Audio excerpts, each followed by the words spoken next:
All right, what's up, Dragon Brood? We're going to try to do a Knights deck tech in 5 minutes or less. Let's get into it. So we're going to start with the Embereth Veteran. Now, this isn't really that exciting. It's mostly a 2-1 for 1, but you don't have many quality 1-drops in this build.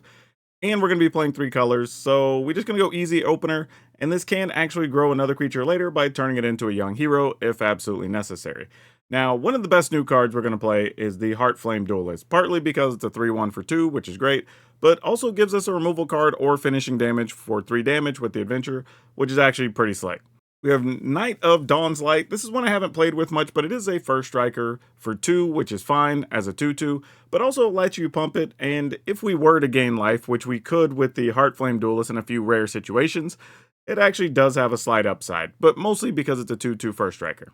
Now, we're also going to be playing Marshal of Zhalfir, and this is one of the reasons we need to play blue, but since we're playing this, I went ahead and added some other blue cards because it just makes the most sense. And we're going to roll into Adeline, because Adeline's actually really good here. I mean, we know this card's great. It shows up in pretty much every type of white aggro deck, and it's not going to be any different here. Now, since we're going to be playing red anyway for the Heartflame Duelist and the Veteran, we're going to go ahead and squeeze in Sunrise Cavalier. I should have used the other artwork for this, but I swear it's red-white and it's normal. But this does have haste, which is really good, and can grow over time, which is also super fantastic. So we like what this is bringing to the table. Now, there is another new card here we want to talk about, which is Werefox Bodyguard. Now, the cool part about the Bodyguard is it can just remove something, which is great. You can do it at instant speed because it has flash. That's awesome. If you need 2 life in a pinch, it does that. And then let's say your opponent wants to sweep the board and you have an Adeline out. You could flash this in, swipe the Adeline, let this die, Adeline comes back, and then you can just keep your attacks going. So that's actually pretty good too.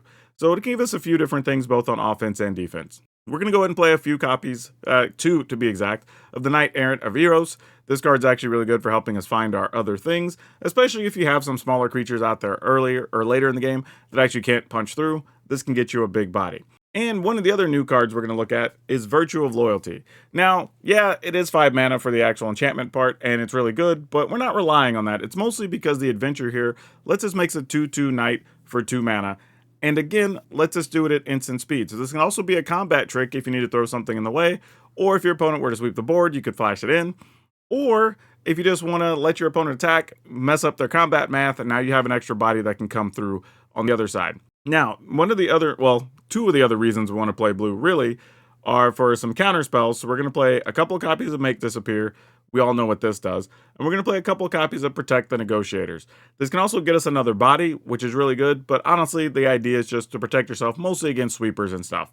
And one of the other cards we're actually going to get to use is Invasion of New Phyrexia. At the end of the day, this card does make a bunch of extra tokens. And it can get us the Teferi that actually gives us an emblem that makes all of our knights bigger.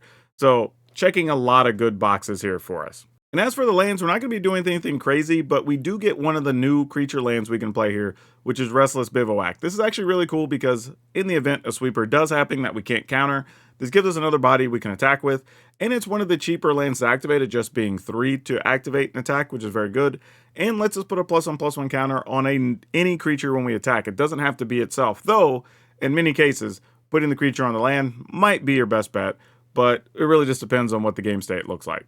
Now, there were other knights that I gave consideration to, but they just didn't really jive well with the other stuff we were doing. We either had to go too much into another color, or we had to be too heavy into one color that took away the options to be able to play the blue cards or the red cards the way we wanted to. So there were some really difficult decisions to make here on knights. I think there are some other directions you could go if you just want to stay on mostly white, or do white-blue, or just white-red. But I think you lose some versatility. And right now, we have enough lands to pull everything off, so I wouldn't worry about that too much. But yeah, final deck list will be available in the description below if you want to check it out whenever it comes out. If you want to see me play this, be sure to check me out during the early access thing on Wednesday. We'll be streaming on YouTube in the morning, and we'll be on Twitch in the evening. But yeah, have fun with this one. If you're looking for knights, this should work out for you.